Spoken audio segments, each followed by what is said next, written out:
what do we say? Kind of taking a big break. Feels big. I guess it's been like 2 or 3 weeks. I ended up just making a whole bunch of baits in the garage. I'm sure I'll go over that in the future at some point. But today is February 24th. I haven't caught a fish in about 3 weeks. I've been out a couple times. And you guys know why. I mean, we had a crazy cold roll, and again, groundhog was right. I thought it was over. I thought the groundhog was wrong, but he wasn't. He was right. But now, starting kind of like yesterday, kind of today, it's warming up.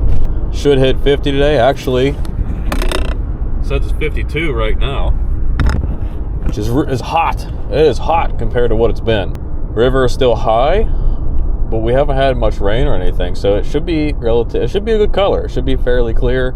I'm not going to say it's going to be clear, but it's not going to be muddy. I'll put it that way. 31:20. It's been like that for 4 days or so. So the water level hasn't changed at all. Like 4 days. Temperature 37.5 and rising. Should hit maybe 39. And we're just going to try some typical spots. Like I said, we just got to get this year started somewhere and see what can happen. See what they're doing. See if we can replicate anything we did last year. Just see what we can do.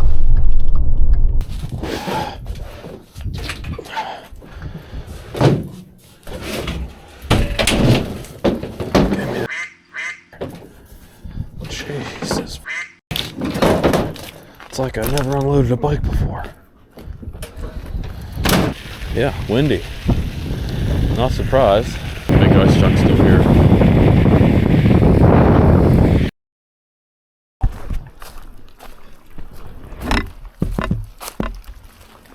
It's not even touching the rock. Watch this shit fall. Look at that. Not even touching the rock at all. All the way down. It's 1,000 pounds. That's probably 2,000 pounds of ice. Crazy. Water's receded a decent amount. Our ice block is still here. It's barely changed. No, it's changed a lot actually, but this is gonna be here for another several weeks, if you ask me. I don't think this is worth fishing yet though. But look at how those trees got just demolished by the ice.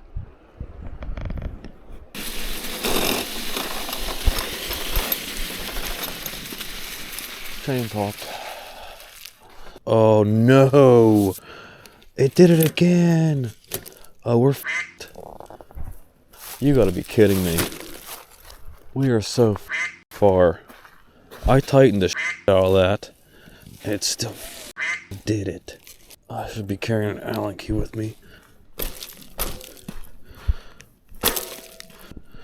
Right there. That's where it should be. Well, I need to get a new bike. This thing, I mean, I could fix it too, but everything on this bike has been so There's definitely still some ice on the bank here. Got my smaller tube. Take it easy-ish. First cast. We're just going to keep doing our same tactic we did before, just slowly working it in. And all this ice, I mean, it's gone down a good bit, but it's still here. Yeah, it's lost about 2 feet of height. Look what we got here. What's that guy? It's a shiner of some kind, I think. Pretty big. 3.5, 4 inches maybe. Yeah, some kind of shiner. Maybe it's an emerald shiner. I think. I don't know. I'm not gonna go with bait fish. Alright. Chumming. Probably didn't float. No, it didn't float.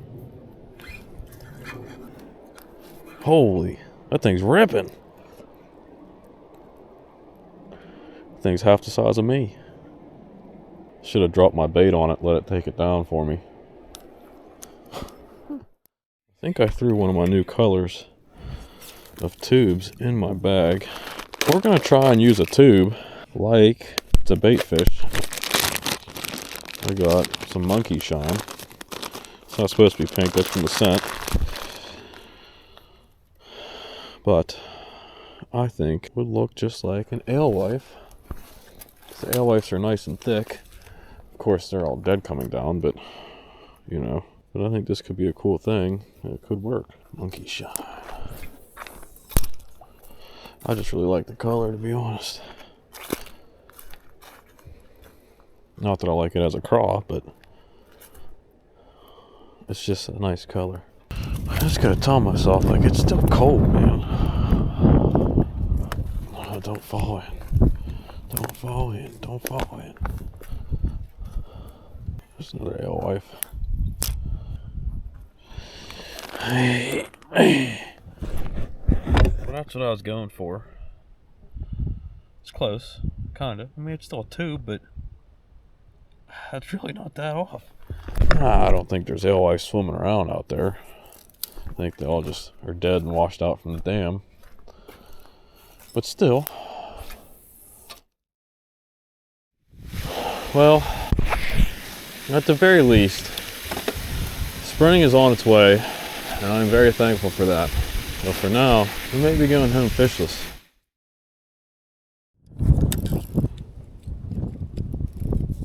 It's very windy, and this is not that heavy. Let's see if we can get us a fish.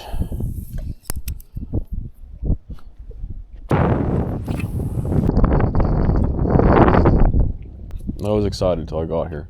One time I look, it's not supposed to rain. Look again, it's supposed to rain now. That's a fish. It's big. It's big. It's big. Big. Big. We got one. No, it's small. It's big. He's fighting hard too. Oh, he looks big.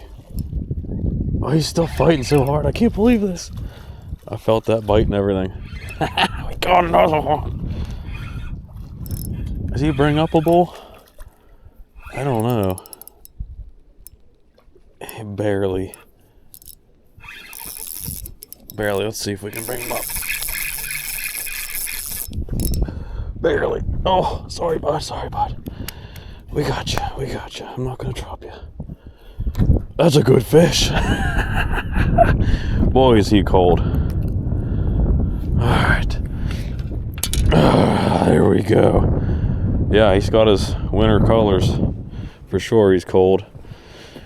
We'll just get a quick look. I'm not going to lay him on the board, but that is, oh, he's 16 and a half. We got one. Felt that bite.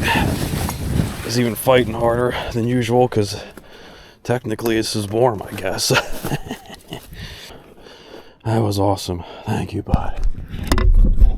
Well, we got another February fish. Spring's on its way.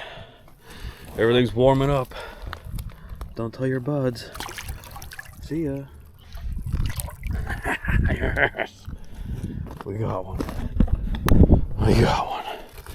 Let's see if there's another one down there. As soon as that water temp gets around 40, they'll eat. They'll eat pretty good. He's not small. He's not small. Wasn't a giant. It's been a while since I caught a fish. But that was a good one. It's a good fish. Alright, so we got a second February fish. That's one more than we got last year. So progress has been made, even with the crappy conditions of the river being frozen over for a whole month. And then, you know, we had a bunch of rain and a warm up where it started to thaw stuff and then it flooded. Water's higher than it was before. Then it got super ridiculously cold again, where stuff started freezing. Now we're back to warming up again. You know, this winter has been horrible to try and catch a fish. And the interesting thing to me is, so you saw me fish the other spot where the giant icebergs were along the bank, and I have not been able to catch anything there. When last year, that spot was like, kind of seemed like the ticket. It was a spot that I found that I knew was going to be a good winter hole. I think the ice ruined that. That ice being there, occasionally falling off the bank like that, I think was scaring them away from that spot. And then as the ice, when it flooded, it came up and it washed the ice off the bank. Well, the bank eroded away from that ice rubbing on that bank. And that bank used to be a nice, real steep cut. And now it's kind of more like this. It's kind of like it's a flatter. It's got like a rounded edge to it. And it kind of filled in the bottom. So it's not It's not as good as it used to be, and that's something you have to deal with in a river like this. It's always changing. You know, you may have a great spot this year, and next year it's gone. It's you'll never see it again. I mean, that situation's rare. Usually a spot lasts a while, but the river's constantly changing. But we're almost there. Spring is right around the corner, and to me, spring fishing is about the best fishing you could have, at least for numbers, but you could also catch big ones too. With our crazy weather and the cold rolled in again, said, you know what, I'm gonna stay down here in the garage and I'm gonna restock up all my baits and work on some new things. You know, the soft plastic side of things was very unpredictably hard to grasp. I'm not really that artistic. I'm more functional kind of person, and trying to learn colors and the saturation levels, the mixtures, and different ways of getting a good looking bait was extremely tough. You know, I have gone to 2 other companies. Now I have 3 different companies that I chose from to do colorants with, and it's made a big difference. I'm kind of learning that each of these 3 companies have a good spot for a specific reason in making some baits. You know, and some of these colors, you put 1 drop too many and it will almost ruin a bait. And then other colors, you feel like you got to put half the bottle in to get it to do something. You know, and then when it comes to different kinds of plastics, you know, the thickness of the bait makes a huge difference in the saturation of the color. You know, if you have a thicker bait, you can't have as many drops of color in it because it's gonna darken it up too much. There's a lot of stuff to learn here. But the last couple months, me being down here playing scientist and trying to figure out some good colors to come up with, I think I'm through like the learning curve of it, where if I want a certain color, I can kind of make it happen close to what I want. But that's the other thing I've kind of learned here is, you know, if you have a color in your mind that you want to make, that is very hard to replicate. I've just learned to pick a color and find the correct amount of drops to make it look right, find the correct color and amount of flake to put in it. Stuff like that makes a bigger difference than trying to create something out of my mind to be a specific color. I also have worked on the jointed buzzbait. I think I have it down really nice. It's changed a little bit from last year. The joint now, it still swings nicely, but it's limited. It doesn't have a completely free range, because what could happen, and what happens with other buzzbaits I've had that were jointed, is they sometimes can flip over and just get stuck and fouled up. And so I wanted to prevent that, because I always wanted to make sure this hook was able to be bitten. I didn't want this to be in a spot where you weren't going to hook a fish. And I found a way to prevent the lead from separating from itself, so it should last even longer than the prototype from last year. This is the old version. This is the new version. You can see how the old version has way more swing to it, right? Well, if you remember last year, one of the issues I had with this, and it's not really an issue, but more of a characteristic of a jointed buzzbait, is if the fish were super, super aggressive and they were just smashing this thing, I think this hook would swing out of the way when they're trying to run it down and eat it. And I would miss a lot of fish that way. Now, the big fish, the calmer fish that would come up and just slurp it off the surface, I think the joint directs it into their mouth better because of the vacuum they create. It's 2 different kinds of bites on a buzzbait. Like I just said, one, they're slurping off the surface, which generally that's a very big fish or a baby. 2, fish that are just slamming this thing, and this thing's flying out of the water half the time. And so you'd lose those kinds of fish on this. Well, I think with this joint being a little more limited, if they were to hit this from the side, it's only going to go so far. So I'm thinking that limitation may help the rundown bites that are just smashing this thing, but still retaining enough movement to where the big fish that come up and slurp it still gets directed into their mouth good. And I've already thrown this a couple times, and it still retains the awesome run where it starts up very fast because of the joint. And if you're on a boat reeling it back real fast, it doesn't get sucked under because of that joint. I can't explain it to you other than it just doesn't. Whereas the original buzzbaits, it's solid, would just tumble and get sucked under, and it'd be really annoying. And so I'm happy with it. But yeah, that'll be available I'm also working on something new for the bladed jig. I don't want to say what it is yet. I want to prove it to work before I tell you what it is. So far, I haven't seen anyone do anything with the bladed jig like this, so this may be a one-of-a-kind kind of thing, which in the bait industry is an extremely rare kind of thing. And me even saying that, I think there's no way what I'm doing is a one-of-a-kind thing, because there's so many people making baits, it's unreal. But it'd be cool if it was, it'd be cool if it works. I think it's going to work great for a specific purpose. So let me show you guys. Yeah, like I said, I've worked on a whole bunch of different colors of tubes.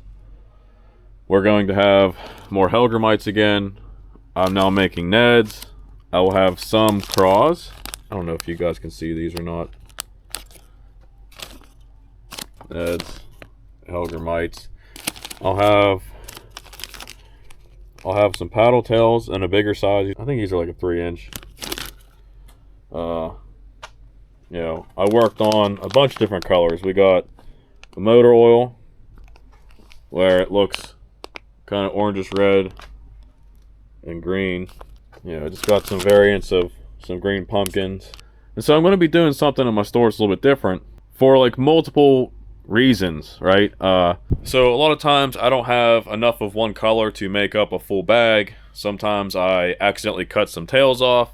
Sometimes I get some tubes that are kind of lumpy. And sometimes I make a color that I mix a whole bunch of stuff to come up with it, and then I can't remember how to get to it again, so it's like a one-off, one-of-a-kind color. Sometimes I have some tubes where I accidentally triple dipped them, you know. So it's a broad category of mixed colors, defects, oddities, all in one thing, where I'm basically throwing some tubes in a bag, taking a picture of that bag, and then you can buy that bag. So you get to visually see what you're getting in the bag and buy exactly that number bag. Each bag's going to have a number, 1 through, take them up to 50 or so.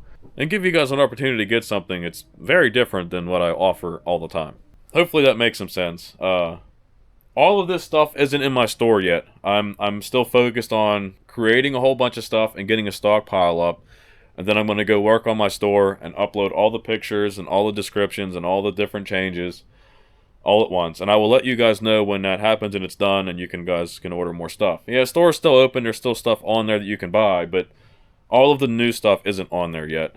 Yeah, we're slowly growing. The whole making soft plastic side of things is actually pretty expensive. You know, I only have a few molds, and some of these molds can be like I think this one's like $100. Just this one mold. I think these are like $50-$60. But where I'm lacking with that, you know, create quality baits, it's awesome, but it's slow. You know, only being able to make a couple of baits at a time takes forever. And you can buy more molds, but then you start getting into, well, if I want to make 8 Hellgrammites at one time, I need to buy 4 of those molds. That's like $450 just to make some Hellgrammites and sell them at $5 a bag. You can see where I'm starting slow, and we'll build into a faster production if we get to that point. I also have, I'm pretty excited for these. Let me get these spread out. Some really big, I don't want to call them a fluke because they're not actually fluke. If you look at the tails, it's just straight. So it's more like a really big soft plastic glide bait. It's a 7-inch. I'm pretty excited about that. I'm sure you guys have seen the luck I had with Magnum Flukes last year. And those should eventually be in my store also, but those are even more time consuming to make. Also, I have a couple of colors of half-ounce bladed jigs with the gold blade. I can only get that size blade, so I can only do the half-ounce versions. But you'll be seeing those on the store also. But yeah, I'll be honest, as much of a pain in the butt as it was to make all these baits and learn this stuff and try to get this down to the quality that I like, there is something enjoyable about being down here and creating my own baits, knowing that this whole year I'm only going to use stuff that I've made for myself. And it's cool to be able to share that with you guys too. You know, if I'm out there catching fish on a certain thing, it's going to be in a video, you're going to see what I'm using, and it'll be here for you. I'm not going to use something that you guys can't get. Yeah, like I said, I'll let you guys know when that stuff is up on the store. I'm going to keep making a few more things. And I want to try and get a whole bunch of stuff made. That way it's available to you guys, and I can go out there and fish a whole bunch and not have to worry about being in here slaving away, editing videos, shipping out packages all at the same time. So I think this winter actually worked out good with this big freeze like this. Gave me an opportunity to come down here and really produce a whole bunch of stuff. Yeah, hopefully the fishing starts to heat up here soon and we can get out there and catch some giants. Thanks for watching. I'll see you next time.